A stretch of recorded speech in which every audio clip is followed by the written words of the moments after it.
And this is one of my favorites, Three Little Piggies. My version is different. And there are versions. My wife actually told me there's a version in Japan where the wolf, they feed him rocks and then they drown him with the rocks. So they went a little creative with getting rid of the wolf. There's other where the wolves get away. This is where the wolf becomes an opportunity. And there's a story about the third piggy and why the opportunity for him. It wasn't a crisis, however it was for the first two piggies. So let me get into it. Three piggies. They get the resources from their mom. She's going to the big sty in the sky. And she says, boys, you got to go out and fend for yourselves, protect yourselves, and you're going to need to build some houses. First piggy, we know, he takes that money and he builds a straw house. He gets a big screen TV, a lazy boy chair, parks a truck in front of the house. You'd heard about wolves, but wolves had never done anything in his lifetime. It's hard to imagine something happening if it hasn't happened in our lifetime. He's fragile. Second piggy, a little better. Builds a house of sticks. He's got some protection from the elements, maybe some predators. Doesn't really assess the wolf. He and the first piggy kind of fall in the trap, the critical trap of nothing will happen. Nothing will happen to me. If something happens, I can handle it. If something happens, there's nothing I could do anyway. Those are fatal traps. And something to remember as future titans of industry. Third piggy builds a house of bricks. He's got things right. He builds a house with a library. So not only does he build his home, he builds a citadel of himself. And today we're going to look at that citadel of yourselves and how we do that as leaders in our families, how we do it for our personal lives. And we're going to look at knowledge, skills, abilities, characteristics of how to be that third piggy. So the wolf comes. He goes to the first house. I can tell you from my background as a special agent traveling the world, predators go for the easiest prey first. So he goes to the straw house. He doesn't even huff and puff. All he has to do is push the door in. It's got straw hinges. He goes in, eats the piggy right off the bat. Piggy had no time. Got him right there in that lazy boy, chomped down on him. Now it's winter. He knows he's got to fatten up for the rest of the winter for when he goes back up the mountain. So he said, okay, I'm still hungry. I'm going to go to that second piggy's house. Now that first piggy was fragile. He got hit. He didn't have time to come back. He was unprepared. It was a crisis. Gets the second piggy, knocks on the door. Let me in. I'll huff and puff and blow your house in.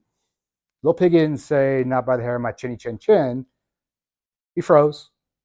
Fight or flight kicked in. It's actually freeze. Flight, fight, fright. He got his bearings. He got out the back window. He escaped. However, his house was blown down.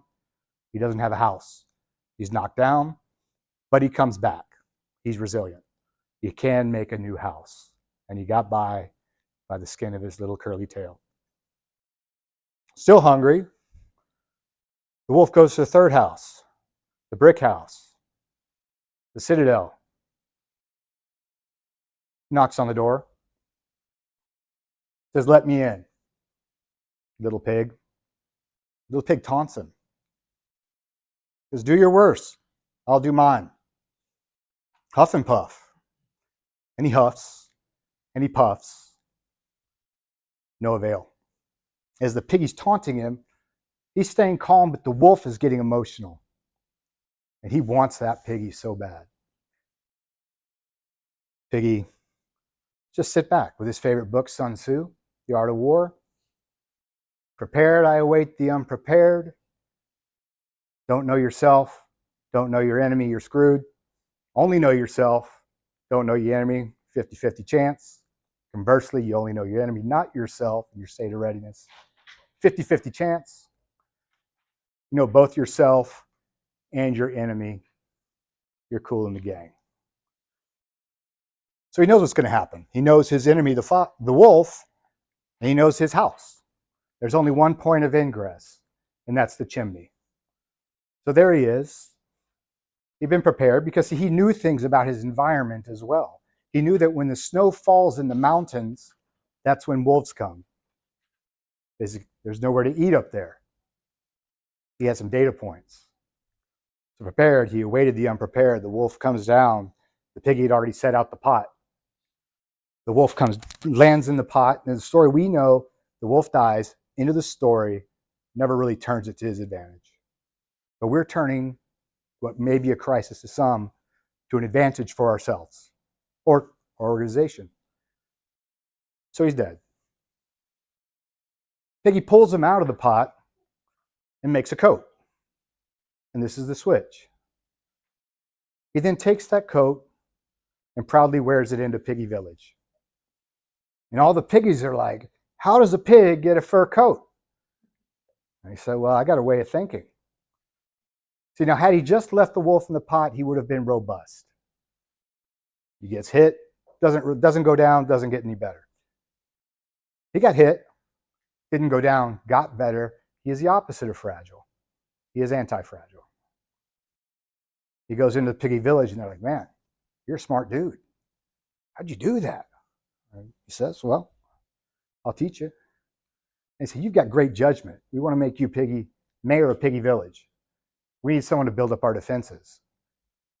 Says, okay. Now he's getting benefits, social benefits. He has a company. We know culture is destiny, right? We learned that. He brings this idea of the third piggy way of thinking into his company culture.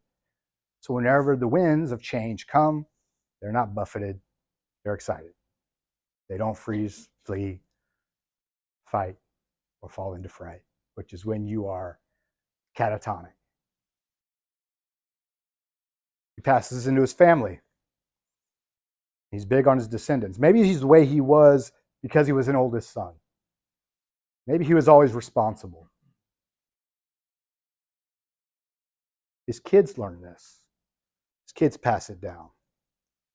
They evolve faster than the competition when things happen because it's not just wolves, as we'll get into, with big fangs. There are all kinds of things going on in the world. So that's my version.